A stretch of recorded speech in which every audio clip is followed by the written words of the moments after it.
কৃষকের প্রশান্তি।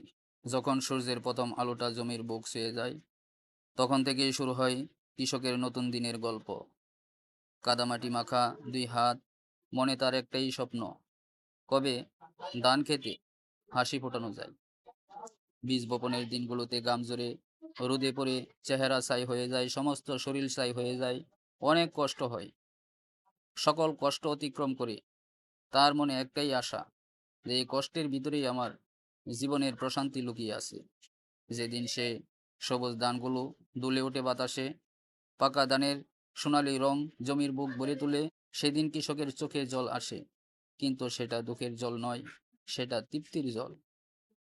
তার মনে এক অদ্ভুত প্রশান্তি লাভ করে। সে যেন পৃথিবীর সব সুখ বুকের ভিতর গিয়ে জড়ো হয়েছে, এরকম অনুভব করে। সে চেয়ে থাকে নিজের ফসলের দিকে, মনে মনে বলে, এই দান আমার পরিশ্রমের প্রতিফল, জীবনের আনন্দ, আমার শান্তির নিঃশব্দ কবিতা।